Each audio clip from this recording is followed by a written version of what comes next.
Welcome back to TenTenths Podcast. I'm your host, Robert Barrell, and I'm sitting in the Gingerman Motorsports studio, and I have Adam Nielsen, my co-host, on Zoom. Again. You don't have to sound that depressed about being on the podcast. So, no, it's the Zoom thing. Yeah, I know. It took so long to get on tonight. So we're almost an hour behind. One of my coworkers has recently discovered podcasts. I think I may have mentioned this a little bit. I may have even talked about this on the show already. Can't fucking remember. Did you mention our podcast to him? Right. So that was the thing. Like because he's a big hockey fan, right? This is the number 3 hockey podcast out of Des Moines, Iowa. Everyone knows that. So he listens to hockey podcasts all the time, and I guess finally he decided to tune into one of ours, but he tuned into one on the YouTubes. Okay. Instead of just like listening to it through his selected podcast app, which is strange to me because that's how he listens to his hockey podcast. But whatever. And so then he's making fun of me because there's nothing on my wall behind me because I'm in my 4-year-old's room sitting in a rocking chair because I don't have a desk. You couldn't just slap something on the wall? Well, I was like, dude, this was supposed to be like, COVID was just like, oh, it's like a month or two. It's a mild inconvenience, right? And that was now 12 months ago. Yeah, I've been sitting in the basement alone for a year, man. I've been you looking over my shoulder. My Facebook memory popped up today about the show we did with my father, which had to have been one of the last podcasts we did at your house. Yeah, live, if you will. There might have been one or two after that, but there for sure wasn't many. Right. That's pretty close to the end of it. God dang, it's been a long time. Nearly a year now. We've suffered through. We've made it work, much. But it is just awful. It's convenient at times, but at this point, I feel like let's just do a podcast together again. Fuck it. Yes. I got a pile of things over here. I know. I need to get back to your house one of these days. Yeah, they almost made it in some boxes just to get sent to friends and family and fans. I thought I might. I want to say I have something for you, but I can't remember what. I have a bunch of things for Dalton. I got things for Dalton too. I got to give to Dalton. I bought him a T-shirt because I did buy him that cord. I found we were at Walmart one day, just walking around, and there was a T-shirt there that was like that, like terrible baby boomer T-shirt style. You know what I'm talking. Everyone knows what I'm talking about. Wait, hold on. What do you mean? Like it's just a T-shirt, right? But it's got like a stupid design on the front, but it's all about Corvettes. Oh. And it's got like 2 or 3 different generations of Corvette on the front. Yeah, he needs that in his life. And I bought it for him.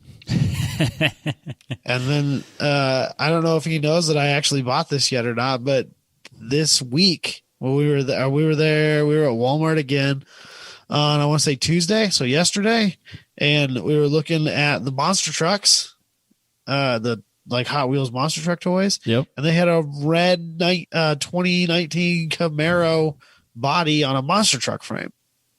Or not red, orange. Brown, if you will. There you go. And so I bought that for him too. Man, you're getting him all sorts of presents. And he was all like, well, it's not a 1LE or blah, blah, blah. And I was like, yeah, that's not the point. You're like, no. Sorry, man. They didn't have the 1LEs. They just had this one. How it works. So. Well, that's nice. So, yeah. Yeah. I feel like I have something for you too, though. I don't remember what it is. I got something for Dalton. Oh, I do remember. I do have a thing for you. It's just a small thing. I got these. We didn't really talk about it because I want it to be a surprise. But Kanga, James from Kanga Motorsports, cut a bunch of vinyl for me. So I have this massive TenTenths podcast logo, and it's going on the trailer, whether he likes it or not. Because if James is going to take the time to cut the biggest TenTenths podcast logo by far that he's ever done, it's going on both sides of that trailer. So originally the largest TenTenths podcast logo that had ever been made, he made for Josh Fettis's RV. Yep. And Josh recently sold the RV, or is in the process of. It's either, so he brought it to like one of those like consignment RV places. Yep. Like they'll sell it for you. Yeah. Which I thought was strange because it's Josh. That's not usually the way he goes about this, no.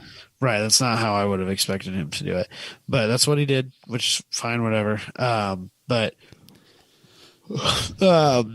he took the logo off before he brought it in, so that logo is no more. Wow. I'm only a little bit hurt. Sad. Yeah.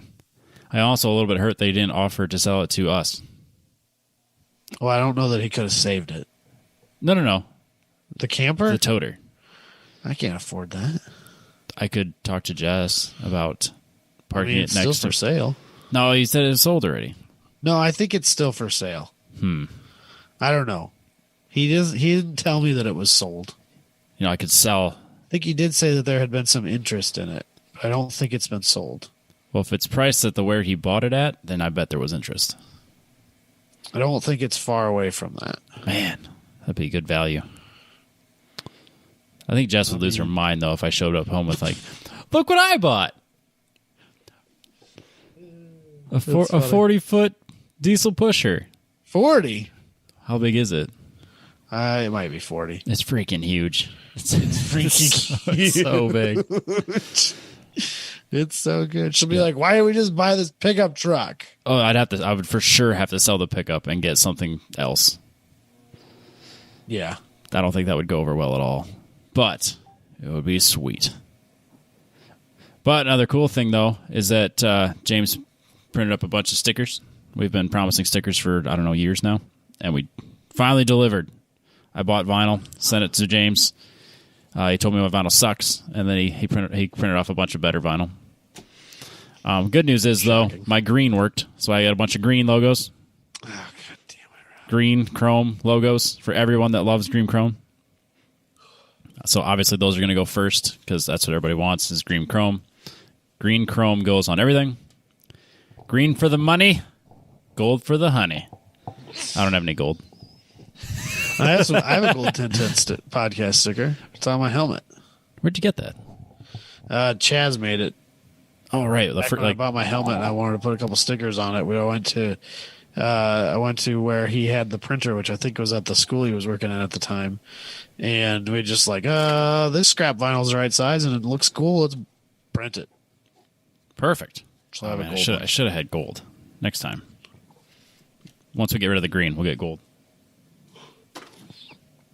I'm about gold more than green for sure. I know. Just put them together, green and gold. It's good. It's just, that's your opinion. Yeah, man. Like a chrome green car with chrome gold wheels. That's where it's at.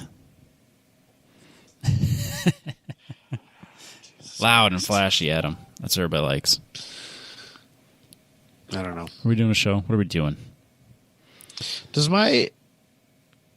So I have a couple of Facebook tabs open. When people message me, does that ding come over the mic? Kind of, yeah. You don't hear that, do you? Kind of, yeah. God damn it. I don't know how to shut it off. Now that you mentioned it, can you just... I'll open these later. Okay. It's now that you mentioned it, yeah, I can hear it. God damn it.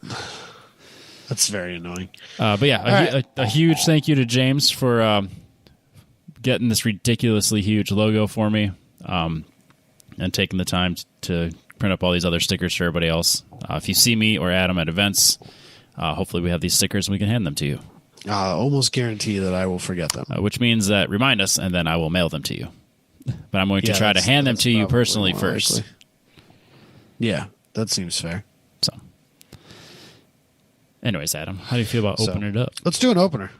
As always, our opener is presented by Factory Fabrication, factoryfabrication.com. I was just over there today, pulling things out for the Z so Booney can finish the cage. I kind of blame ourselves that he's so busy. Because obviously everyone that listens to the podcast has been calling him and it's been project after project. And he had 9 things due this week. So he still hasn't had a lot of time for the Z.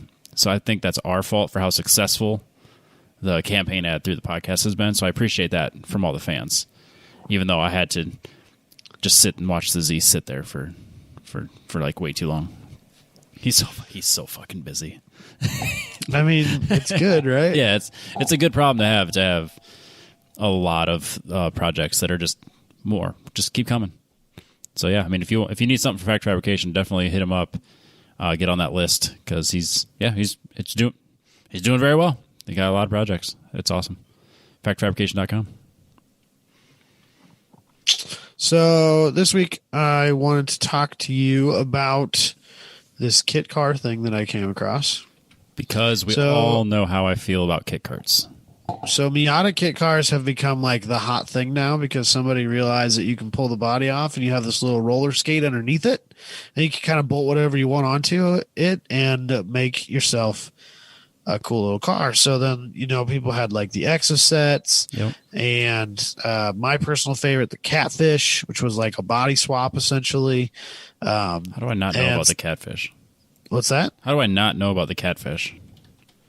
I've never actually seen one. Oh. Maybe I have. They're weird. I've never seen one in real life. They're goofy looking. They're very goofy looking, but I think it's rad. God, they're tiny. Yeah, they're not big cars. So, gosh, I'm yawning nonstop over here. I don't know what's going on. That's because it took us 4 hours to get set up. I'm so sorry. I had to do a bunch of wading through almost literally waist deep snow today in ditches and stuff like that, and it just really takes it out of me, Robbie. Yeah, that'll wear you out for sure. Tired. I'm so tired. Then I came. We were going to do the show at 7:30. I came downstairs to get us up at 7. It gives me plenty of time to get everything set up, and then just not have to worry about it. Well, then I came to find out that my dog tripped over the cable and ripped not only the cable from the TV, but the cables from the connector. So the connector was in the TV and the cable was disconnected. So I lost a monitor. And then the computer decided that the other monitor, or I guess not only that, it's the one that has the, not data link, what's it called? Display port. So it's a display port to an HDMI connection. So, of course, I only have one of those. So that cable's ruined. And then the HDMI cable didn't want to connect to the TV I had. So I had to go swap out TVs and get the steal a monitor from Jess's computer set up. So now I have both my monitors. So that took way too long. And nothing would work until my computer did an update. So an hour late. Yeah. That's how my day's gone. Just from start to finish. Yeah. So, but anyway, the latest and greatest in Miata kit cars is this thing called the Tipo 184, which is an Alfa, like a 1930s Alfa Romeo replica. So it was like a 30s Formula One car. Oh my God, it's so cool. So it's kind of like open wheeled, if you will. Yep. Single center seater. It's I mean, it's got Willwood disc brakes. I mean, it's the hidden business away behind it. It uses the original Miata suspension and steering column and engine and all that stuff. So it's all just like basically a bolt-on affair. They do specify that it has to be what they're from England, so they call it the Mark II Miata, which is the NB, the second gen for you American folks, which is most of us. But yeah, the NA apparently doesn't work. You got to have an NB because they have slightly different suspension and steering rack apparently. So I would imagine that the steering rack thing's got to be a little weird because it's center drive. Oh, yeah. Yeah. So I imagine that's got to be a little bit weird. And then I think it's really funny because I'm assuming that original Alpha was an inline 8-cylinder. And in an effort to make it look correct, because it has was essentially like exposed side exit exhaust. Yeah, it comes across down the side, basically right next to your side of the hood, runs right underneath arm, the driver, like the belt line for the driver, and just dumps out right behind you. In an effort to make it look correct, there's a header, if you will, and then the first two and the last two are just fake pipes, and then the middle four actually connect to the engine. So it looks kind of silly in that respect, but it's 10,000 euro, or sorry, 10,000 pounds. It's 10,000 pounds. That's not bad. That's really not bad.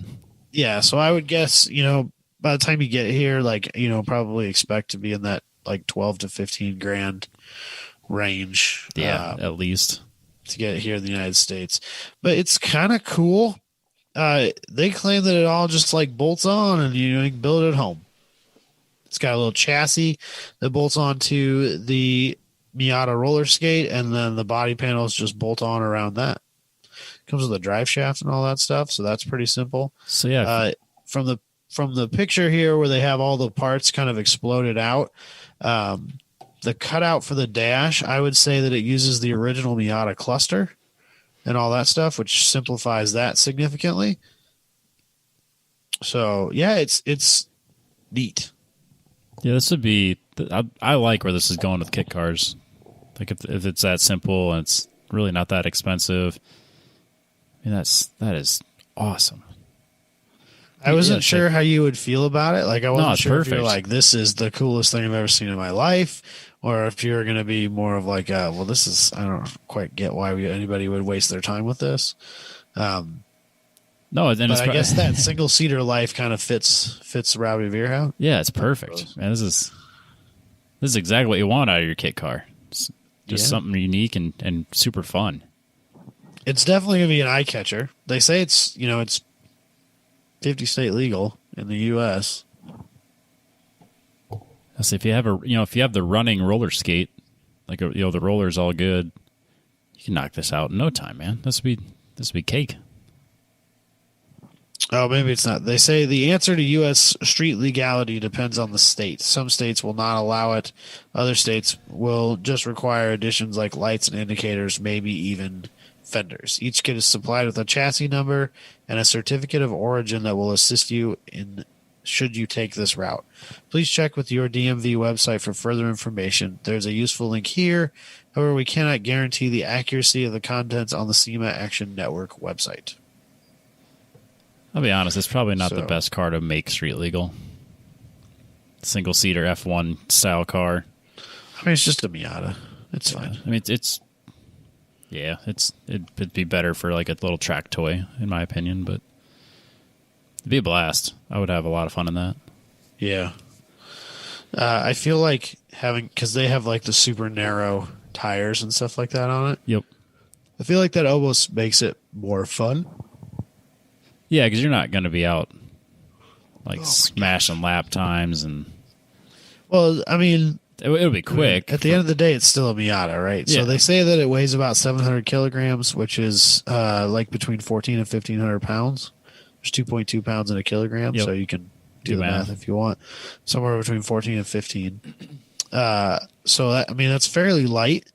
And then you put that tiny little tire on there, and this thing is going to wiggle around. It's going to be a ton of fun, So they claim it still maintains a 55-45% front rear weight distribution. Wow. So maximum driver height 6'3". I mean, it's got no tops. I mean, you could be as tall as you need to be. It's fine. Well, that's to, I think, safely fit inside the roll bar. What roll bar?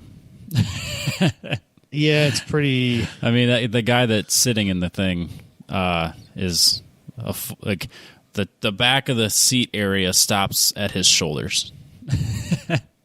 Yeah, 6'3" with helmet is what they say. The max height should be. Don't roll over in this is the rule. Yeah, I think that's fair. I'm curious how many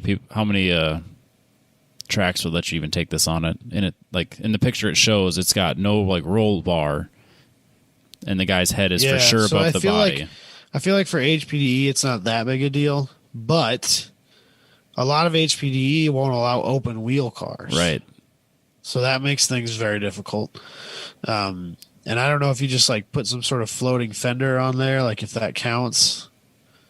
To me, that doesn't really count. You know what I mean? I don't think it. I would agree with you that it doesn't really count, but I think it would be enough to get you on a track day. Well, I can tell you that Mid-America, or RPM as it is, I guess now. Yep. Our local-ish track, they very much frown on the ideas of exosets, and they don't even want them on their track. I really can't blame them. And so I feel like this probably was going to fall in that same category. If you want to go do like a Fast Friday with them or a Sunday Fun Day with them, which are their cheapest track options, they're probably going to shut you down on it. Yeah, if you're not doing something very specific that has a bunch of these types of cars, I wouldn't be surprised to see them kind of shoot away every time. I feel like if you're going to take this would be like openly accepted at like Lake Garnett, I'm sure. Yes. Or an sure autocross. People would love it there. Yeah, most autocross groups, you're going to end up in a real shitty class. But, you know, I mean, you're going to be in like A mod or something stupid. But it fits in there. As long as you don't care, it's fine.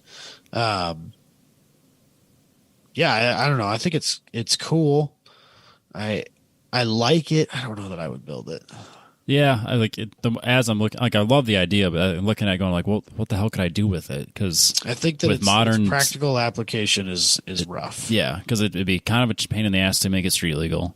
It'd be kind of really a pain in the ass if you want to do any sort of track stuff with it in the required safety of today.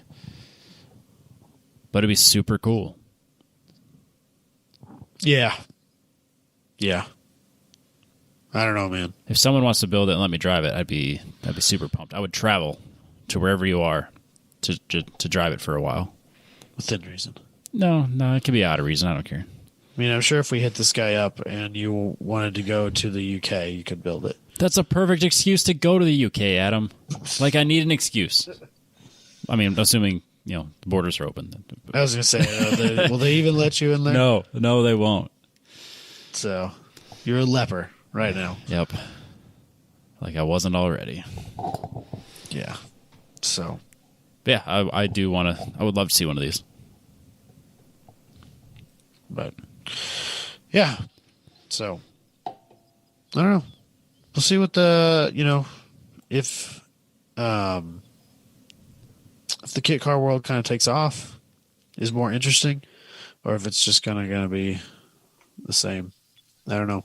Yeah, I think Smith, who makes those crazy little, I know we've talked about their Utes? Golf conversions before. They make the pickup trucks. Yep.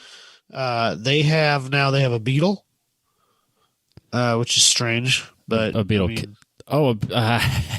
like a new bug. That is awesome. Hold on. They turn into a truck.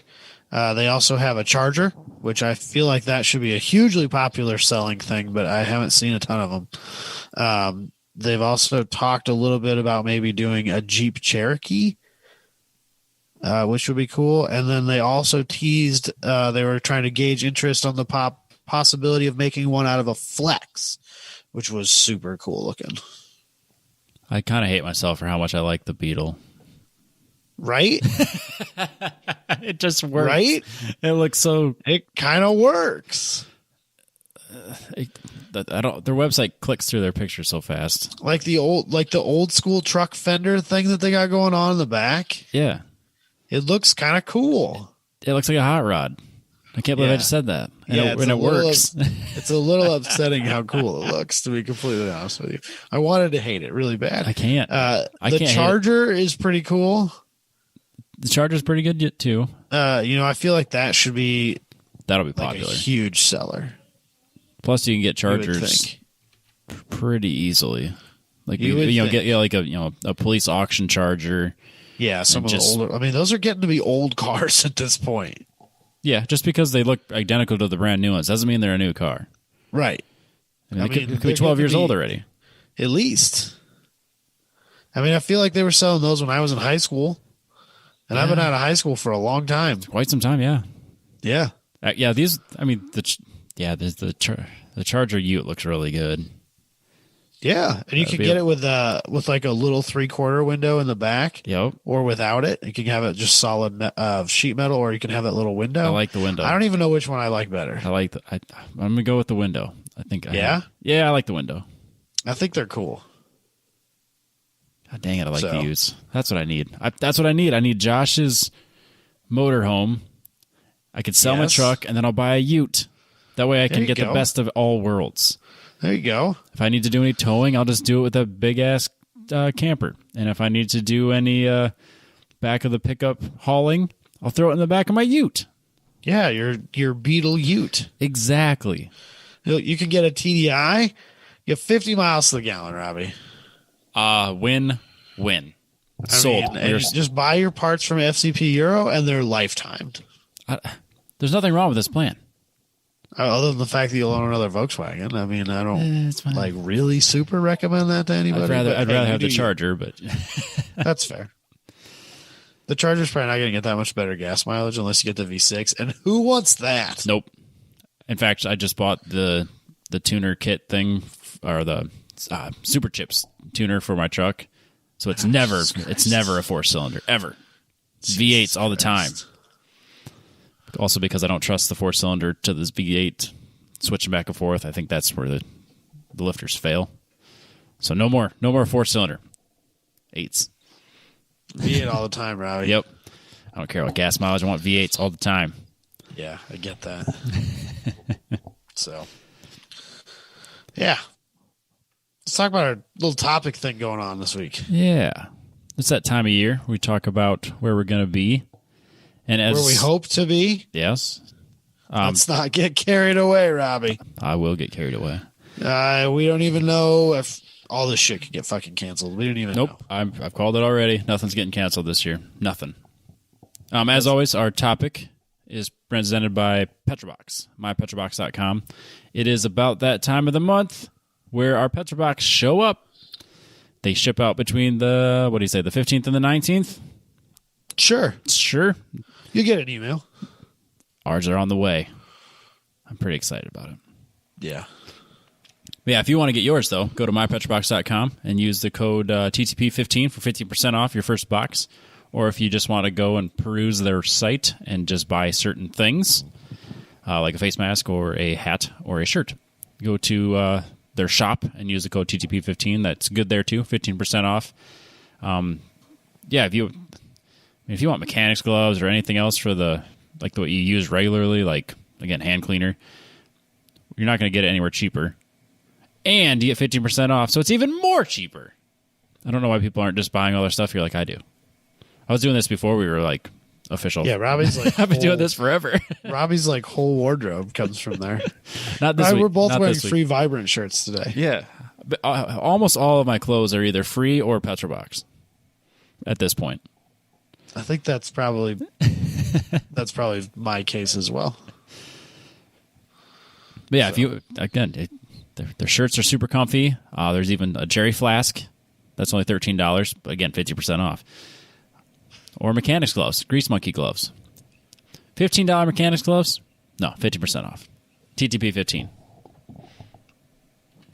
So, let's talk about our schedule, Robbie. The things we hope to plan on going to. These are the things we are doing in 2021 because this is America and I ain't afraid of no virus. Honestly, it's not even that. It's just like I'm so busy I don't even have time to make it to the things I want to go to. That's probably more realistic, is that we're going to be double booked or life will happen. I've said it before. I don't think anything will be canceled in 2021, regardless of how bad things are.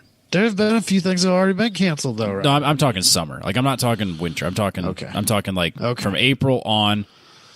If anything gets canceled, I would be shocked. Full yellowing. Yep, I would be shocked if anything gets canceled after April. Like, I think even if there's a huge spike, I still don't think shit's going to get canceled. I think things are still going to be pulled back a little bit. Yeah, I would not be surprised. We're still going to be doing stuff. Yeah, I would expect to see the mask stuff still in place. Like, I don't expect the rest of the country to follow Iowa's plan of, as soon as the infection rate drops below 10%, we just take away all the mask mandates. I don't think that's going to happen for events. I think that's going to stick around a little longer. I went to the northwestern part of this state this weekend, and I don't know that I saw a single mask the entire time. Yeah, but the Northwest Iowa hasn't worn a mask since ever. I mean, that's fair. We went strolling into Pizza Ranch because it's like the only place I can take my kid. Yep, because he just loves pizza, and that's basically it. No, he loves chicken. That's why you go to Pizza Ranch. No, he doesn't eat chicken. Doesn't he really? I eat the chicken. That's chicken delicious. is great at Pizza Ranch. Their chicken and potatoes are the best. Don't get me started on how delicious their chicken is at Pizza Ranch. E-Man's throwing Way his better phone. than burgers from fucking Acapulco Joe's, I can tell you that. Gross. You're the only one that would order that burger. Yeah, that's probably true. I did it for science, Robbie. I appreciate They had that. to run next door and do you guys got a burger patty we can borrow? We had it on the menu for profiling purposes, but he fucking ordered it anyways. But I wore a mask in there, and there were two people standing by the register, and then the person behind the register, and all three of them threw me glances. Yeah, sure. E-Man. When E-Man and John were up at visiting Dalton, they said the same thing. That when they walked into a store with a mask on, they said they would have got a smaller reaction had they walked in with their dicks hanging out. And they're probably right. Yeah, that's probably true. I told that to my mom, and she laughed. She's like, "Yeah, that's what it's like here." It's so weird because here, everybody wears their mask. When you go into a store, you put your mask on. That's just the thing you do. Yeah, no, it's for the most part. It's a dramatic difference from Des Moines to Northwest Iowa. So, but anyway, very strange. But we won't get into that. No, we don't need to. But we kind of already did. Yeah, far enough. But let's talk about where we're going to be, Robbie. Where are you going to start out with? Let's kind of go in chronological order ish. Oh, okay. Is that what we're trying to do? No. Shit. I thought we'd go by sanctioning body or something like that. I started with Super Lap Battle. I am going to Super Lap Battle. That's 2-3 weeks away. March 3 or 4 weeks 5 away. through 7 in Austin, snowy Texas. Oh God, dude. So I'm so glad. I was kind of super annoyed when they announced that it was going to be in March because I was like, that's a full month farther away than it normally is, and that's the opener for my year, right? That's what gets me going. Yep. And I was like, son of a bitch, that's a month later. Thank God they pushed that back because there's 6 inches of snow at Coda right now. That's insane. So, that would have been, what, this weekend? That would have been this weekend, the one we just finished. This past weekend. Oh, yeah, that would have not worked at all. Last year it was Valentine's Day. The first 2 years was Valentine's Day weekend. Yep. Yeah, they kind of got lucky on they that. dodged a bullet there for sure. Yeah, that worked out. Yeah. Who's all going with you? Same group as last year, so it'll be me, Ryan Seiler, Josh Fettis, and Iowa Man. Is Iowa Man driving? TBD. He hasn't registered. Oh, you mean in the car or in the race? No, he's not. Oh, I couldn't remember. No. I know Gosh, we kept pushing him because we'd want him to get free turbos if he wins. Yeah. But I didn't know if he was actually just going to go anyways. So he was, I don't know how much he wants people to know this, but we're going to fucking blow his spot up anyway, right? What's he going to do, stop us? He pulled the oil pan off to put some sort of baffles in there to help the dry sump system work better. And when he had it off, he noticed some unusual wear, and so he tore the motor down a little bit farther. And long story short, the motor came out and is now at a machine shop. I was thinking about that when not last year so much, but the year before when he was racing with us or doing time trials with us. And we were talking about oil temps and the typical oil temps he'd see, and I'd say yeah, if I hit 240, it's a hot day. And he goes, right. Yeah, man, I hit 290 a couple times. And looking at the way his bearings look, I'm like, okay, I can see that now. Yeah, and that car has had a rough life. It has been rode hard and put up wet many times. Yep. So it was overdue for a good build. So, and I know that the car's been on a handful of dynos, and I think it gets progressively less power every time it's been on a dyno. Yeah, because he was under 500 last summer, and we gave him hell for it. I remember the first couple of years he was a good bit decent into the fives. So yeah. My dad always says that a race motor is fastest right before it blows up, though. So I guess maybe he had more life in it. It's best not to find that the hard way. I think he dodged. I know he's hurting when it comes to having to pay for an engine that he didn't plan on paying for, but he dodged a bullet for sure. Because I can't imagine if he would have, halfway through the season, blow up that engine. I think this is the much better route. Yeah. Even if it sucks at the beginning of the season. So thankfully he was able to reuse some of it. And he doesn't have to do anything. He was fearing the worst and planning for the worst, but I don't remember exactly what he's doing, so I'll leave that out. But it's not as bad as we thought it was. Some of the engine is salvageable. It doesn't have to be re-sleeved, which is huge. Yeah, that's a big one. So yeah, he dodged a bullet. Yeah, I think he caught it at the best possible time. I mean, the bearings were worn, but didn't look like any damage. It didn't look like anything traumatic. So that's awesome. Yeah. That's good that you can catch it right away and hopefully be back on track. Long story short, he's not racing at Super Lap this year. But that just means you'll have to watch Ferris and his rocket ship. Oh, Jesus Christ. the Life C6 rocket ship. C5. Right. Sorry, C5. That's a C5. It is C5. It's older. So I'm hoping the GTR shows up too, because I'm quite certain we have not seen that GTR full tilt boogie. I know that the first year when James was there with the Integra, they'll never say this, but it is my personal belief that they went just fast enough to beat James. Yeah. And not go any faster than they needed to win that event that year. Because people believed that that this was, and I think rightfully so, that this is going to become like the premier time attack event in the United States. And I think they wanted to leave some room on the some wiggle room on the table for them to improve their time next year, and maybe kind of like dangle that out in front of some other unlimited teams and then just fucking destroy everybody. It's kind of what I think they were hoping for. And then 2020 happened, and a bunch of people that weren't able to make it with their cars, and then they had a bunch of trouble with the GTR. And so maybe we'll see it again this year, maybe not. I don't know. So I hope that it comes though. Yeah, I hope so too. That'd be incredible. Yeah, and I think the C5 is a customer car. I don't think it's a shop car. Oh, so hopefully that means that the GTR will come too. Yeah, I've just been lurking on their Instagram, watching them get that build closer and closer to completion. It's gonna be wild. It's so nutty. When they first showed the front wing, I couldn't believe how big it was, and all I could think about was like worst case scenario of like what would happen if I made that wing and then take it out on like my first lap and then just like drop one wheel off the side of the track and just like this whole splitter just goes under the car, because that's how I would end up having it. Like the fastest, the absolute balls to the wall, full on. This is the stupidest line I can take, but it's the fastest. Does not work on those top level competition cars. Yeah. Those top level time attack cars. It's just not a thing that those guys can drive like that. So you got to keep it off the curbing. Yep. Yeah, that'll be exciting to see. Yeah, Ferris's car is going to be full on ridiculous. He's running unlimited this year as well. Yep. Cody Loveland has released a few videos of the front wing that he is building for Ferris. If anybody who's familiar with Cody Loveland's work, they can kind of guess that is going to be complete and total insanity, and it's the biggest sheet of carbon fiber I've ever seen in my life. Yes, it's huge. It's crazy.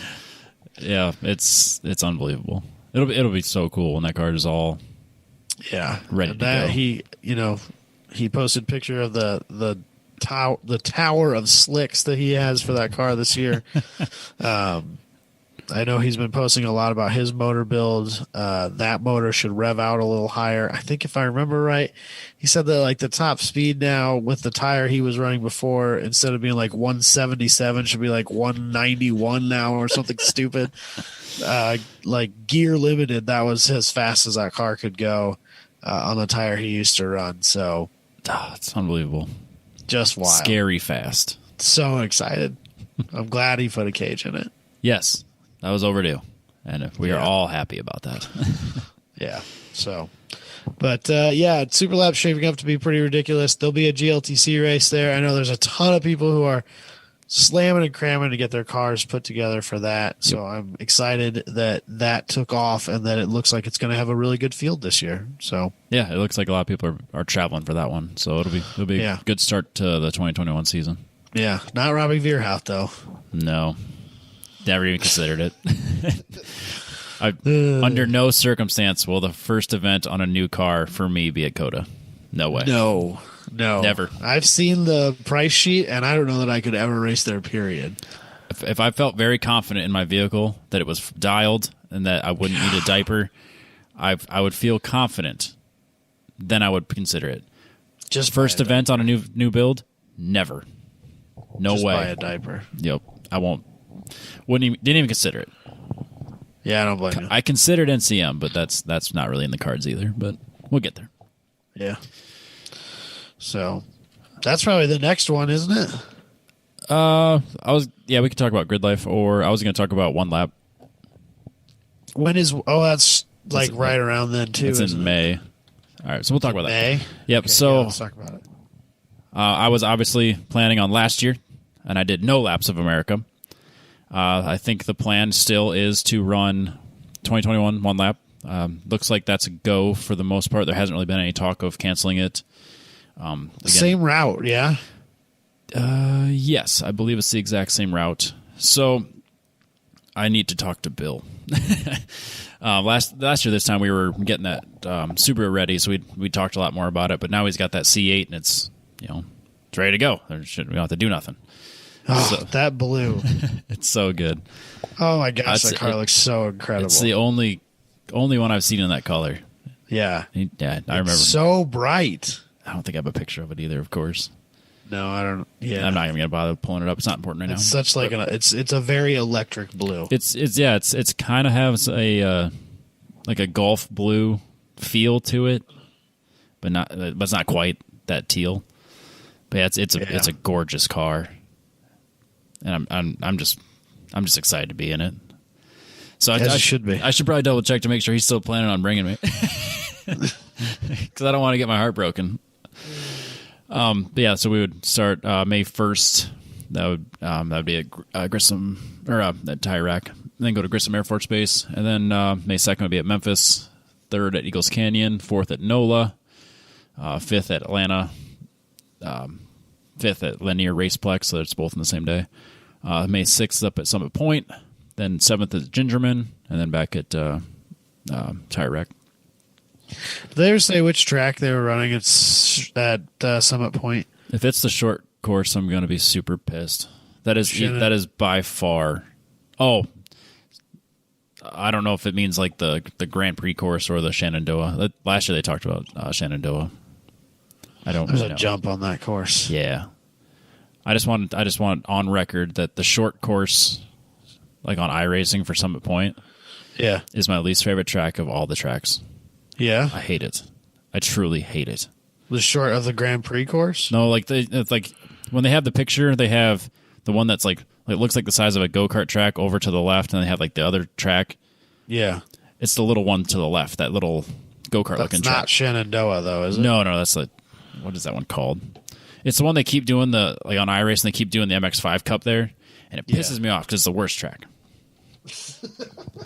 Why is it so bad? Because you can't finish a race without crashing out. Yeah. It's the only race I've ever been crashed out through all of my qualifier points, or my disqualifier points. It's just... Jeez. Because, you just get... It's too short and everyone crashes into each other. It's super annoying. There's nowhere to go. Where is it? I don't have it. It doesn't. It's not that important right now. But everybody who iRaces knows exactly what you're talking about. Yep. And everyone who doesn't won't care. Still. Yeah, they won't even care. if you tell us. Yeah, I don't know how it's broken up. It is the... But yeah, I think the... last year I thought the plan was to do the full course. Shenandoah is a separate track entirely. Yeah, I think that was the plan originally. So... what's this? Yes. The story on the Shenandoah track is the guy that built the complex. He wanted to take all of his favorite corners in the world and make them one track. Yes. And apparently it's nutty.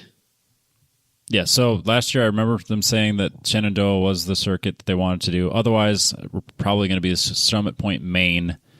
And for the record, of course, you stupid thing. It's the Jefferson Circuit. I hate the Jefferson Circuit with a passion. I will skip a race on iRacing if it's at the Jefferson Circuit. Jeez. Yep. What's next? So that's it for one lap. Yeah. We can talk about... we'll talk about mine real quick. Obviously, been working on getting that Porsche ready for Missed Apex Racing. I'm working with those guys to give us a chance to do some WRL stuff. We were originally planning on doing our first event in May at Road America, but it's looking less and less realistic. Obviously, I would be doing one lap for the first week, and then I would just be arriving driving on Sunday, because I would go from Tire Rack on Saturday to Road America, and then get there Saturday night and race Sunday morning. I don't know if I think we've already nixed that Road America for our first event's not going to happen. We will be at Heartland Park in June, and then Hallett in October are the 2 WRL races we plan on being at. And I think it's a lot more realistic. The cars, God, it's like one day away from being ready to drive. It's real close. But that also means it's like a month and a half worth of work after we sort it out and shake it down and find out what didn't work, what's broken.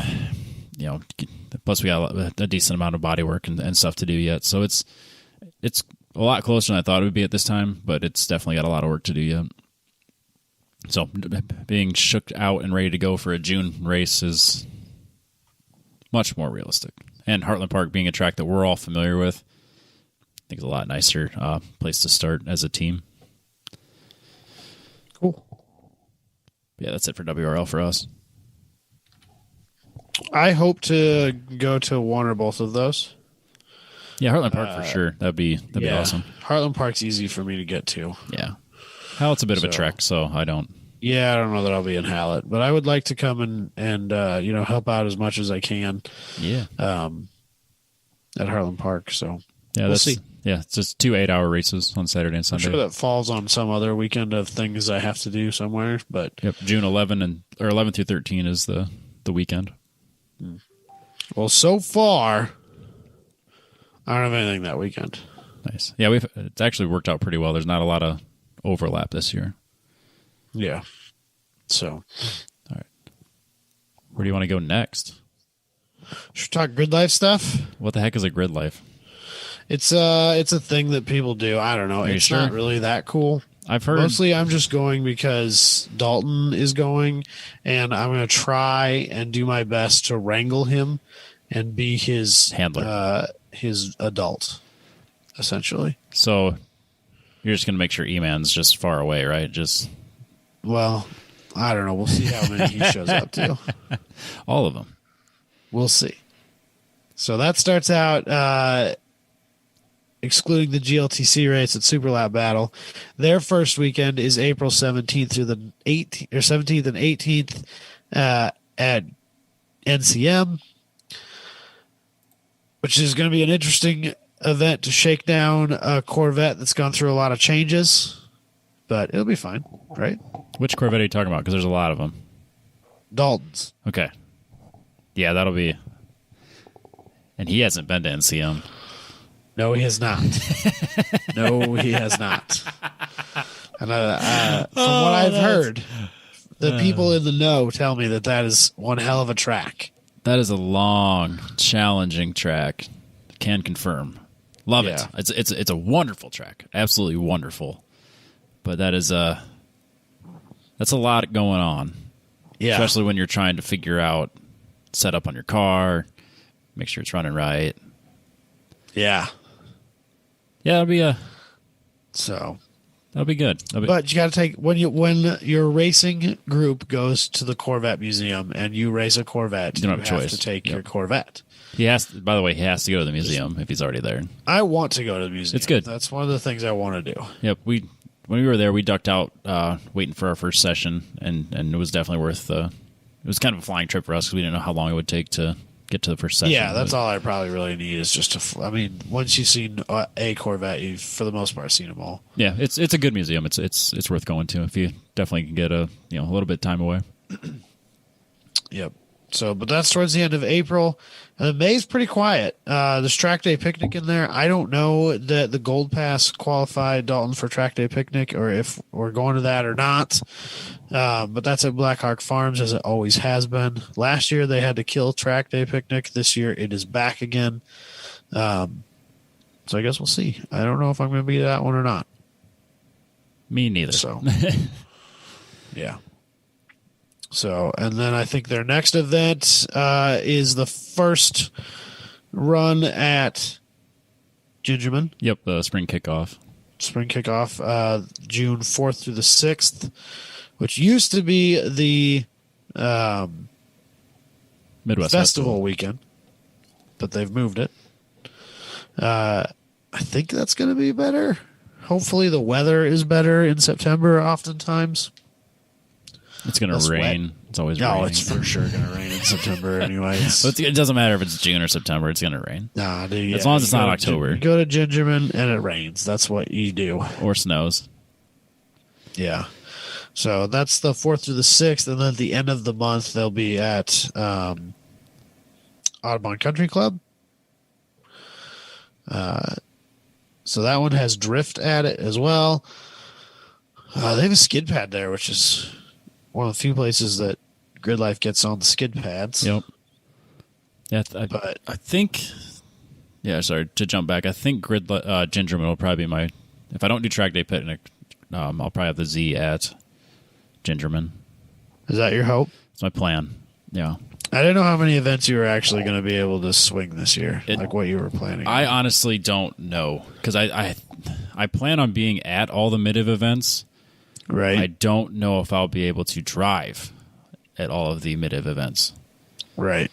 So I'm trying to, because I obviously want to take the Z to GLTC. My first priority is WRL, getting the car ready for that, racing in those two events, and then my second priority would be one lap. Then it goes to GLTC, and then after that, it's time attack, actually driving at the events. So the 240 is probably going to be a street car, and then the Z will be used at mid-ev for shakedown purposes, and that's about it. Yeah. Anyway, it's gonna be a lot. Oh yeah, and I'll say that's a lot of money and time. So that's assuming everything goes well. Which we know better. So, no joke. Should we stick with the Grid Life here? Yes. Okay, so then after that, we get almost a month off of the Grid Life shenanigans anyway. And then we're headed to Colorado again for one of my favorite events of the year. The 23rd to the 25th of July will be the first festival that they're running this year at Pikes Peak International Raceway. It's an amazing event. I'm hoping to bring my whole family this year. Nice. Maybe even in a camper. We'll see. I don't know about how that's going to go yet. We'll see. I don't know because that's overlap, and we'll get there in a minute. Yeah. It's the only overlap. Yeah. And then August, we roll. You get a week off, and then we're right back at Mid-Ohio, which is really annoying. That's the opposite. I'm like complete opposite direction. Yeah. We're going to take so much time off to do all this stuff. It's going to be so bad. See, I wasn't planning on it, but then we got E-Man over in Columbus saying that we have to. I know, and I really want to go to Mid-O. Yep. But I also really want to go to Alpine. Yep. So, I don't know, man. We'll see. I also really want to stay married, so that kind of throws a wrench in that too. I got to find a way to do that. But yeah, August 6th to the 8th at Mid-Ohio. Grid Life's going there. And then we get another 2 weeks off. And then the 20th through the 22nd, we will be at Heartland Park. That's going to be in Topeka. Awesome. Super excited about that. I've been told that we will probably even get to run the drag strip. There will be drifting. There will be road coursing. There will be craziness. I think I'm going to drag my dad to it. It's going to be great. I think I'm going to have to drag some of my friends that don't normally go. Looking at you. It's my mom's birthday. I can't think of a better birthday present. So, yeah, then taking my dad away, I feel like that's a good birthday present.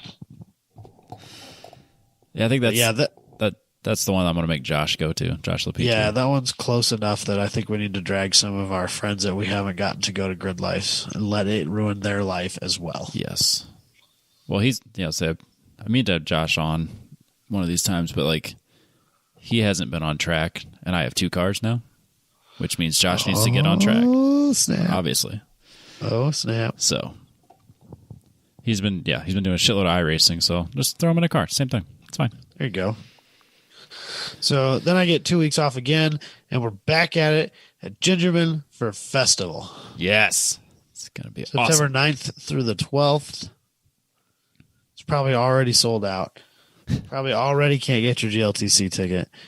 Oh, yeah, that's what I meant to say, is that WRL, every event sold out almost immediately. The first one, I think, was within days, and then the second one at Barber was within 48 hours. So as soon as that post, I messaged the team. I was like, okay, we don't have a choice here. We have to register the day that comes out. These are what we're doing. We're registering. Yeah, you can't be wishy-washy. And I think that's going to be the case with everything this year. Like if you think you're going to go to a Grid Life, because everyone wants to get out. Yep. I predicted that. Like obviously, I predicted that GLTC would be huge this year, which of course I'm already right on. But oh, Jesus Christ.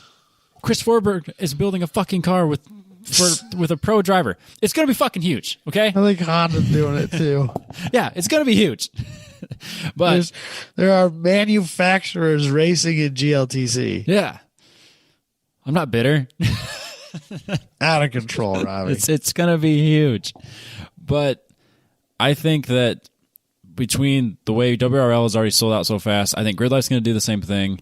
The amount of people that have liked the Midday time trials page in the last 3 weeks, I expect that to be really high numbers. So I think if you're looking at going to events, you need to commit early and buy the tickets, because otherwise you ain't going. Yeah. So then the last event of the year for the boys at Grid Life, October 9th through the 11th at Road America. I should go to that. Which is another event I plan on bringing my whole family to. Sounds like a great camping opportunity. Yep. The National Park of Speed.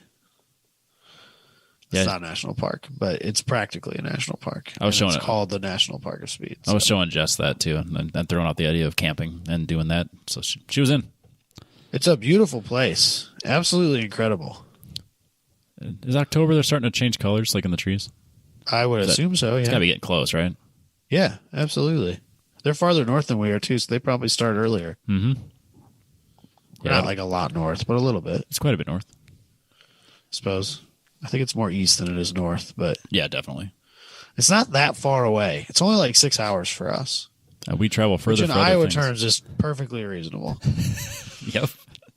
If it's less than 6 hours, that's a day trip. Yeah, or a weekend trip for sure. Yeah, it's a quick weekend trip. Yep.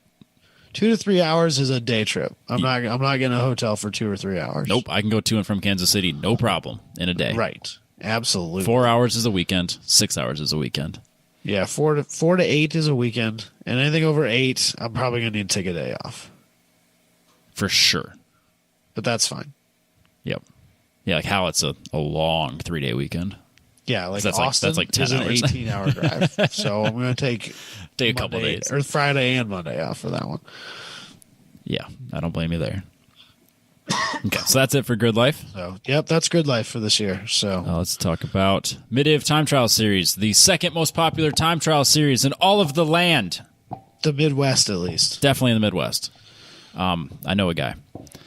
So we're starting the season off at the end of March, actually, on the 28th, we're doing our Dyno Day. So if you are new to the series and want to be part of the competition side of it, this year it's a little bit different. So if you want to show up, you don't have a dyno, you're going to be thrown into the same type of classes. It's all the same classing, but you'll be part of the weekend group. So it's a little bit more less accurate. So yeah, if you're just running off SAE horsepower, you'll be part of the weekend group. But if you're actually part of the competition group, you'll be required to have a dyno. And we are doing a dyno day on March 28th, it looks like. The official date and Motorsport Reg information will be out here shortly. Yeah, just show up. We'll do a couple runs. It'll be $60. Get your 3 runs in, and that'll be your official horsepower for the season. And if you ran last year and have not made any changes to your engine, you can run last year's dyno sheet. Just because 2020 was and still continues to be, a nightmare. Amen. But when we get back to the actual series, our first event will be May 15th and 16th at Heartland Park. June 19th and 20th will be at Worldwide Technology Raceway at St. Louis. July 10th and 11th, we'll be back at Heartland Park. So if you are running Grid Life and Midday Time Trials, you'll be at Heartland Park quite a few times. Yeah, I'm gonna be it. I just want to get an apartment there. Yeah, I think that's the smart way to do it. And Topeka's got to have cheap apartments, right? I just need something to cover. Or you just get a camper. Yeah. Or you just get a camper. Yeah, It's a rolling apartment, Robbie. We need a podcast rolling studio. Josh needs to sell it to us for pennies on the dollar. We need a podcasting couch. Yeah. I'm in. I'm in on the casting couch. Let's turn this podcast into a moneymaker. Podcasting couch. Oh, sorry. I was thinking something else entirely. Team viewer. Team, not teen. Got it. Right. Sorry. I was thinking something else. I love how it took him so long to catch on to that. I thought he knew what I was talking about, and then realized. I knew exactly what, because that's what I heard too. But I heard it took him a while to catch on. Oh, which made it even better. Oh my god, that was a good one. This is our only major overlap, and that's July 24th to 25th is at Hallett, and that's also the same weekend as Alpine Horizon, if you run Grid Life as well. So I know decisions will have to be made. I think I know a couple people that have already decided Hallett's where they're going to end up. I know a handful of people that have already decided that Grid Life's where they're going to end up. And there's no wrong answers, just so we're clear. And then we're wrapping up the season back at St. Louis on August 7th and 8th. So it's kind of a whirlwind of 5 events over the course of 3 months. But that's okay. That gives us time to go to all the events in September and October that are a little bit further out, like Road America, Grid Life. There you go. And we're done in time for anyone that does the Time Trials National Tour, so they could do some of those events. I know they're at, I want to say they're at, or maybe I'm thinking Track Night in America. They're at Topeka quite a bit as well. And then obviously they'll be at NCM for Time Trials Nationals, which I have no plans to go to, but I'm not ruling it out. I can't rule anything out, man. I don't know. I know a bunch of people that will be there. Yeah. You are a crazy person. Yeah, plus I like to go to a lot of racing events. Don't we all? Yeah. That's it that I got for Time Trials. I don't plan on going to any Time Trials National Tour events or Track Nights in America, but that doesn't mean I won't be there. They are going to be I'll pull it up. At VIR in March, Button Willow in April, Eagles Canyon in May. Oh, that's cool. The Time Trial Nationals at NCM is in June this year. Oh, that's right. It's the 10th through the 13th of June. Oh my gosh, I totally forgot that they changed that. Yeah. Wow. I'm glad you said they something. go to Palmer in July, Gingerman in July as well, 17th and 18th. And then the 24th and the 25th at Ridge Motorsports Park in Washington. August 28th and 29th at Pit Race. And November 6th and 7th at Road Atlanta. They are not at Topeka, so disregard tentative event. Disregard everything I said about Time Trials National Tours from 5 minutes ago. I thought they'd be at Topeka. While we are talking about Time Trial Nationals and the national events of the SCCA,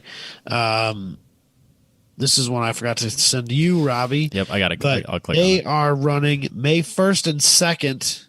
They are running a hill climb in Pineville, Kentucky. Which means Adam has to be there because... At the Pine Mountain State Resort Park, which I think it's I want to say it's a little over 2 miles and has 10 turns or something like that. An elevation gain of 650 feet. Oh, wow.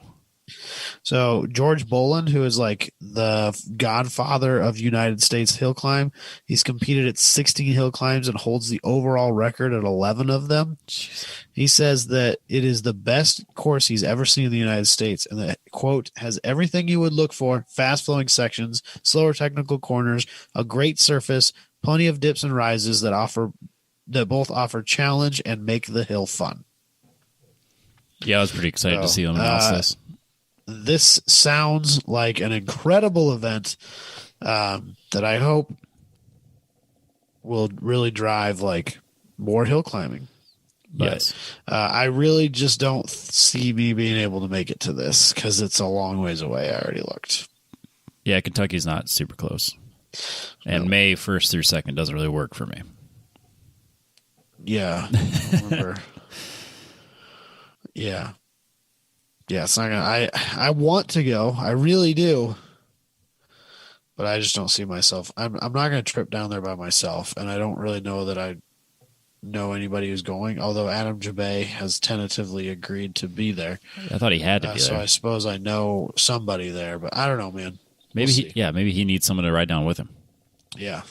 So I don't know. We'll see. Yeah, definitely high on my list of things I would like to attend, but probably not gonna. Yeah, this one piqued my interest as soon as they posted it, and I knew I wouldn't be able to make it, but it'll be on my list in the future for sure. I want to push people who live in that area towards it because I think it's important. I also want to hear about it. I want anyone that goes to it. I want to know how it was. I want it to be successful. So, I have a couple of events that are unrelated to anything we've talked about so far. So here, quite a while back, we talked about Tony Stewart starting his own race program. That is happening. It's called the Superstar Racing Experience. They have these like Mustang looking almost race cars. Yeah. That they're going to be running on, I think, on dirt and on paved surfaces. But one of these events is at Knoxville Raceway right here in the heart of Iowa. Oh, boy. June 19th. There are previous Formula One drivers on the list. There are previous NASCAR drivers on the list. There are some Willie T. Ribbs is on the list. Paul Tracy, Mark Webber. Tony Stewart. Tony Kanaan. Labonte. Oh, my gosh. Castroneves. Yeah. I want to be there. What am I doing June 19th? Seriously star-studded lineup. I bet They're also running 410 sprints that night, so we can get a little sprint car action in. I am very seriously considering doing this, going to this event. I think it's going to be cool. I assume I have somewhere I need to be on June 19th, but if I'm not at an event, I will be at this. So it sounds cool. There's going to be, I want it to be a thing that, works because I think it sounds cool. It's got one hell of a star-studded lineup. It should be really cool. Yeah, I wouldn't miss that. If I don't have to, I won't miss that. Yeah, I don't have anything on that weekend yet. Hopefully it stays that way. So then the other thing that I am 98% certain is happening this year and I will be at is the Iola Car Show and Swap Meet, July 8th through the 10th. My dad and I have already committed to going. Longtime listeners will remember I went 2 years ago. It is seriously the largest swap meet I have ever been to in my life, and that really is saying something because I've been to some big ones. They always have like automotive people come and talk. This year's lineup isn't that interesting, but Don Garlitz is on there, so that'll be cool. That'd be interesting. Hopefully some of his cars will come with him because I always love seeing those. So I have seen a few of them before. I would love to get down to the museum maybe someday. But 4,000 swap meet spaces, Robbie. That's insane. Yeah, that'd be a fun one. Yeah, I would. My dad and I have talked about maybe actually getting a booth. Oh, yeah? if for no other reason, then it just gives you like a home base to launch out of when you're walking. Right. As much as actually trying to sell stuff. Like sometimes just being able to sell enough stuff to break even on the booth is good enough. You know what I mean? Yeah. If you're there to just have a good time, then. Yeah. So I don't know. I would like to go. July 8th. July 8th through the 10th. Yeah. So I would like to go and do the booth thing, but I don't know if that's going to happen or not. So I'm trying to see if I can find out how much it costs. I don't see what it costs, though. I just see tickets to get through the door. So, but yeah, Iola. I'll be there. Wisconsin. I don't know if I can make it, but I'd like to. It's up there by Stevens Point, which is where Grid Life will be this weekend for their ice battle. I will not be there. I have no interest in that. That sounds... By the time the show airs, you've already missed it anyway. So, yep. But yeah, that's my list of things to do this year. The DMVR Autocross has been released. We're going to do a bunch of events at Eddyville, which is exciting. Always fun. They seem to be really... everyone seemed to be really excited about that last year. I'm pretty committed to having a running car this year. I hope to make it to at least one or two of those events. But I've said that for like multiple years in a row. We'll see if it happens. But you mean it this year. This is the year. I want the car running. I'm not going to promise I'm going to make it to any events, but the car will be driven again this year. Adam promises it will be running. It will be at Eddyville. You can take it to the bank. Robbie, if anything has ever been proven, it's when it's when we say we're not going to do something, then we end up doing it. So fuck autocross. I'm never doing another one again. No. If I joke about maybe wanting to do it, then it gets thrown in my face and I have to do it. If I just mention it one time on the podcast, it just happens. So I will never LS swap my 240. See? You see where this goes? I mentioned something one time and then like has to happen. Oh, it'd be kind of cool if I did. Robbie. It'd be kind of cool if I did this. Never autocrossing again. It'd be kind of cool if Adam could make it to a couple autocrosses. It's just going to happen now. This podcast speaks things into existence.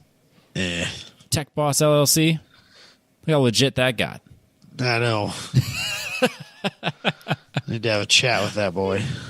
She got real fast once he went public. He sell his soul to the devil. Yep. So, anything else, Robbie? Sorry, we didn't say a single word about April 24th and 25th at Adventureland. It's always their season. May 23, Eddyville. June 13, Eddyville. July 25, Eddyville. August 29th, Eddyville. September 19th, let me guess, Eddyville. October 2nd and 3rd, back at Adventureland. Back at Adventureland. As you can tell, lost all of our other places. As you can tell, it's gotten very, very difficult to get a autocross place anywhere in the Des Moines region. Slim pickings. We have, I guess I haven't actively been involved, but the team and the SCCA group has actively been looking for other places. So if you are local and you know of a gigantic parking lot and you know the people that own it are cool, definitely hit us up, and I will get you in with the right people. We have tried, we've ran at the event center, we've ran at airports, and the new FAA regulations has kind of made it almost impossible to run at airports anymore, it seems. The event center doesn't really like their paint getting messed up, so that's not an option anymore. Just silly things are what kills it, and it's sad that it's so challenging to get an autocross event going. But luckily we have Eddyville and Adventureland, and they're super into having the events there, so that helps. But always looking for more. Yeah, it's just crazy that the city that put on the Des Moines Grand Prix downtown struggles to find autocross wins. It's horseshit. So we killed that too, Robbie. Yes, but it was super rad, and we did it. Yeah, but we still killed it. So it happened, though. Not a lot of cities can say that they did that. Des Moines hates fun. That's fair. They should put that on a sign. Eddyville doesn't, though. Eddyville loves fun. Well, it's a racetrack. They love it. So, should we do some news then? Yes. And as always, our news is presented by ApexPro, apextrackcoach.com. If you need your ApexPro unit, head over to there, apextrackcoach.com. Use the code TenTenths and get a free window mount. Also, if you just want to talk to Andrew about getting into data. He can hook you up, message him directly, either on Facebook or through the ApexPro website, ApexTrackcoach.com website. I actually built something the other day for my ApexPro. You haven't seen this yet. Oh, no. So my gauges weren't really... I just wanted some sort of gauges, and Andrew hooked me up with the ApexPro OBD2 module and lap timer predictor thing. There's probably an official word for that. I should learn it. But anyways, terrible. People know. Terrible advertising. But people know. I wanted to use my dash. What God's green earth do you have going on there? Yeah, Robbie? So I cannibalized my gauge setup. I would say. So I stole the little bracket that attaches to the steering column, and I kept the back of the gauges. I just took it apart. I didn't actually ruin it. I could put it all back together with the gauges. But then on the front, I used a piece of carbon fiber to make a plate. So it had to be carbon, didn't it? Well, I just had leftover carbon from other projects. So I have a carbon fiber plate, and then I have this phone mount thing that's meant for like bikes. But I just cannibalized that. I got it for like $13 on Amazon. It's got a little lock on it. You can unlock it, and you just twist it, and the thing comes right off. And you glue it to your phone, and then you swap it on here. It's pretty slick. I'm pretty excited about it. That way I can totally utilize my ApexPro OBD2 interface with my ApexPro unit. ApexPro for life. So you're just going to use that little itty-bitty iPhone as your gauges? That's it? I only need them. I really only care about my cooling temps, and the rest are all mechanical. So I'll just use that for this stuff, and then as long as my coolant temps are, I can read that. You even want like a tack? It's really not that important. Oh, okay. But yeah, it has all those gauges. Oh, okay. So, and maybe it'll be too small. I don't think it will be. All right. Cool. Yeah. So if you want any of that stuff, ApexTrackcoach.com. Boom. Up first, J.R. Hildebrand potentially is rumored to be running an IndyCar at Pikes Peak this year. That'll be so fast. So fast, Robbie. I'm scared for him. So right now, they have released the event entry list. And on that list, it says J.R. Hildebrand, and then listed alongside him is 2021 Dallara DW12/IR18, which is the current IndyCar. But they don't want to talk about it. And when Road and Track reached out to Hildebrand, his response was simply, "I have nothing more to share." This better not be some dick tease and they don't show up. Right. I'm so mad. Right. But it better I want it to be real. Yeah, me too. So, assuming it does show up, I think it has a pretty good chance of taking the overall record, which is currently held by Volkswagen with their bonkers insane IDR at a time of 7:57.1. The first sub 8 minute. I want to say it might have even been the first sub 9 minute. No, that's not true. There's been cars in the 9s. Yeah. In the 8s.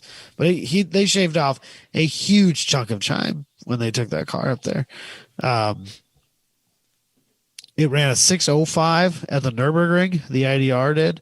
So, it's fast.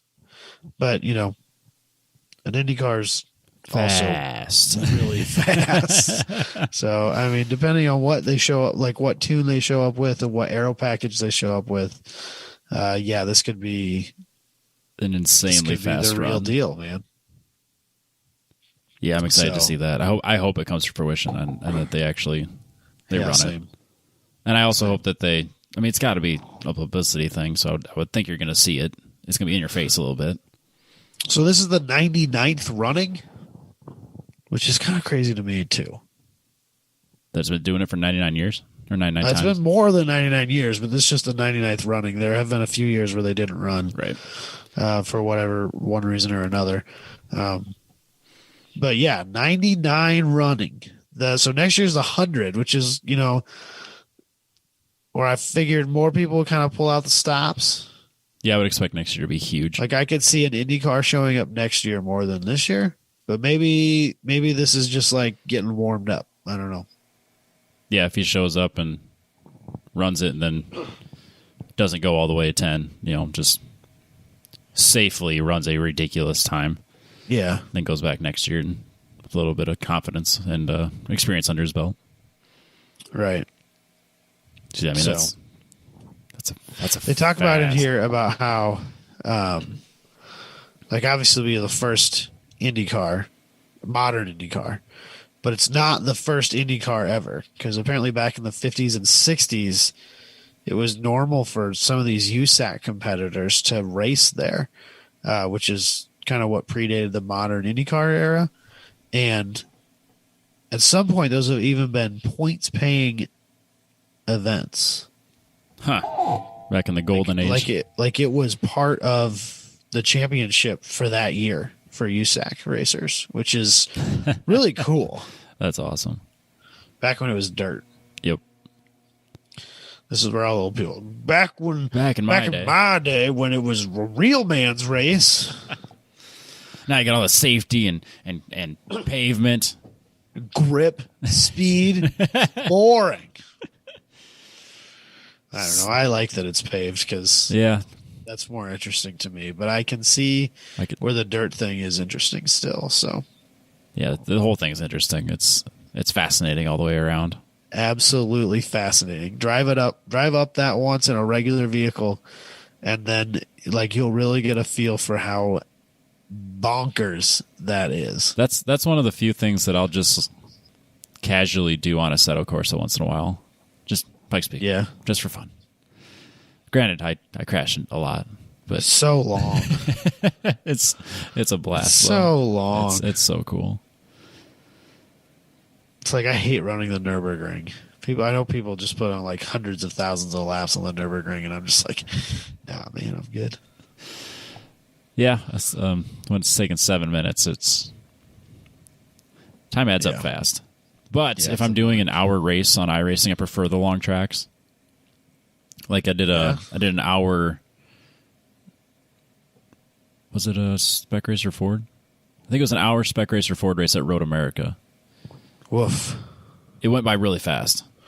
Yeah, yeah. Like it went by really well. Or am I confusing two different races? Either way, it was an hour race, and for some reason it was a longer track, so it went by relatively quickly. Because I didn't realize what time it was. I just sat down. I was like, oh, all right. Well, I'm on grid. I guess we're doing this. Not getting a bit on time tonight. Well, it's funny because Jess just got home as I was doing my qualifying, and she's like, "How long are you going to be?" I was like, "An hour." You don't want to know. It's an hour. Let's not talk about it. I thought it was 20 minutes. I'll see you in an hour. Oh well. Jesus. Where were we? Next, Formula E is essentially going to find manufacturers trying to quit the series. So this is after what Audi and BMW decided no more. Yeah, a bunch of people have left. So they're basically requiring all companies that sign up for that rule set. So like the rules are set. So the Gen 3 rule set, which is coming out soon. Anybody who signs up for it has to pay all the way to the end of that gen. Which realistically was probably 3, 4, 5 years. They ran 4 years on the Gen 2 rules and car. Yeah, so it's kind of, what was it, like 200,000? It's a staggering amount of money. How much? Teams that quit will be required to pay the registration and homologation fee for each year that is left that they run that. The homologation and registration fee, $415,000 US. Wow. Yeah, so if somebody ran 1 year and said, well, can't run no more, they owe 1.2 or 3 million for the rest, realistically. Yeah. Which I kind of don't blame them. I mean, if you have manufacturers sign up and you build your whole series around the fact of having, let's just say, 12 manufacturers or teams or whatever, and then all of a sudden 4 pull out, and now you kind of look like an amateur series when you don't have a full grid. And so, I mean, it's kind of like leaving your lease early. I mean, you're going to pay a penalty. So, I mean, I get it. I get it. I mean, from a planning standpoint in a series, I understand why you would, because you don't want someone just like, yeah, we'll be in it, and then a year later they all back out. Yeah, but I also kind of feel like it kind of puts out this like feeling of no faith in your series. Like if your series is successful and the competition is good and the eyeballs are on it, they're not going to want to leave. Which is true. Which I think that is proven that maybe, I mean, I'd say Formula E is doing as well as I would have expected them to. It's even captured my attention, and I had no expectation to, because I've watched more races than I ever expected to. And I mean, the racing's fun. They let them race. It's kind of like bumper cars at some points. But yeah, and to your point, yes, it is kind of that like, well, without you, we're fucked type situation. So you got to pay for it, which is probably the case. You know what I mean?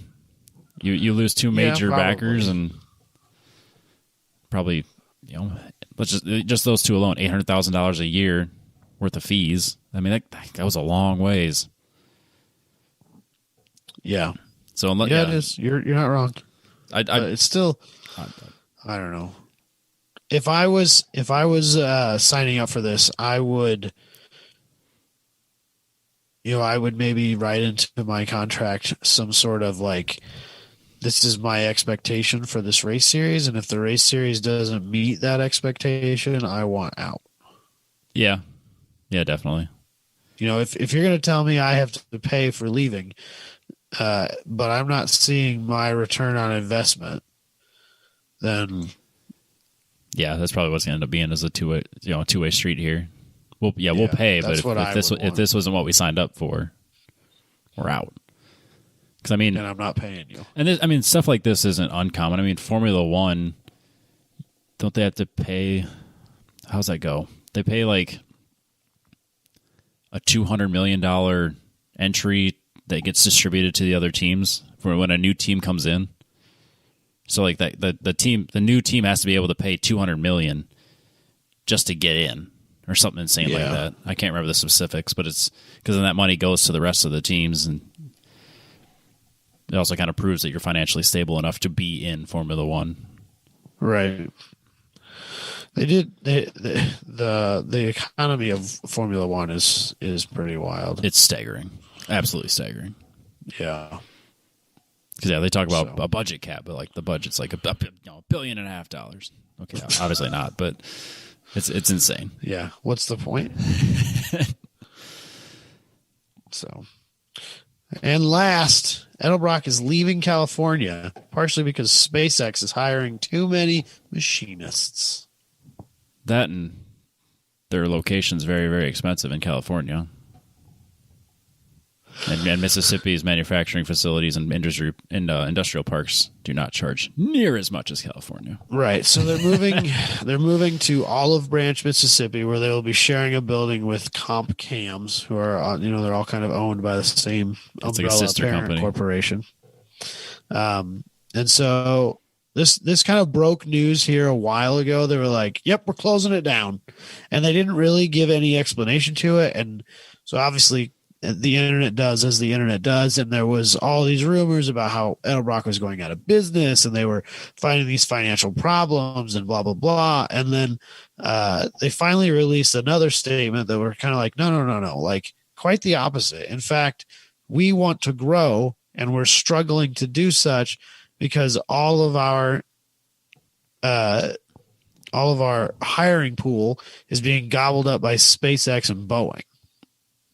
Yeah, and their facility itself was not able to expand in their location. Right. Yeah. And I know that's super common in a lot of places, especially so within they're the city. stuck with a facility they can't grow in.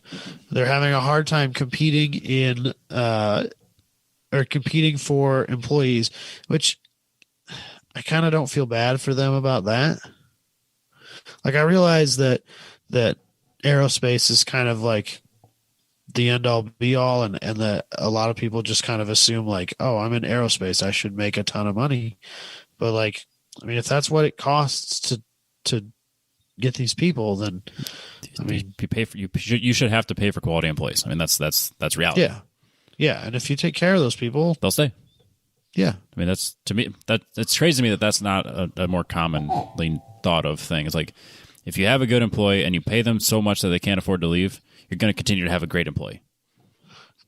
Good work isn't cheap. And cheap work isn't good. Yeah, you pay the employees what they're worth and treat them well, and they'll stay. Yeah, but if you're not in a position to actually be able to do that, and then you put yourself in a position where you can. And it seems like Edelbrock is doing that, looking at the big picture, saying, you know what, in the location where we're at, it's just not going to work. So we're going to move in to this other facility in Mississippi with comp cams and put us in a position where we can expand, where we can continue to grow, pay the employees what we can afford to pay them, while also not extrapolating the costs to the consumer. Yeah, which I appreciate. Yeah, because I think if they would have continued to manufacture in the location that they were at in California, the cost of doing business there was going to mean the cost of everything Edelbrock was going to go up. Again, I'm reading between the lines a little bit, but that's definitely how it would come across to me. Yeah. So there were 270 employees in this office, in this building. A large chunk of them have accepted offers to relocate to one of 6 other Edelbrock locations. So that's cool. Yeah. They were given options to move, and a bunch of them have taken it, which, to me speaks a lot to that company, because they could have just been like, well, fuck you guys, and ran. Yeah. So I don't know. I mean, it's not uncommon for companies to do this. I mean, when I interned at Bobcat, they did, they were owned by Doosan, and then they restructured how they did everything. So then, they moved everything Bobcat to North Dakota, and then changed the facility that was there, and it was just like everyone that was there didn't lose a job. But it meant that if you wanted to stay there in the role that you had, it would have been, well, you can go to North Dakota, or So I mean, they did what they could to make the whole thing work, but yeah, obviously some people didn't take it, and obviously some people had hurt feelings about it. But that's business and life. I'm just glad that Edelbrock isn't struggling, that they're not, because like when this first broke, they were like, oh, well, nobody buys Edelbrock parts, they must be going out of business. There goes another hot rod icon company. Yeah, an icon. And, that apparently isn't the case. So no. that makes me happy. I think people kind of assume that, like, you hear, if a company closes one facility, they don't realize there's 6 or 7 others. This is just one facility that's not working right, so we're going to change something. Yeah, that seems to be more common in California lately too. And California's expensive. Isn't SpaceX doing that? Or Tesla is? Tesla's leaving. I mean, a bunch of people are moving from California, like Los Angeles, it seems, to like places like Austin, Texas, or Texas seems to be booming with people that are leaving California, just from the few people that I'm aware of.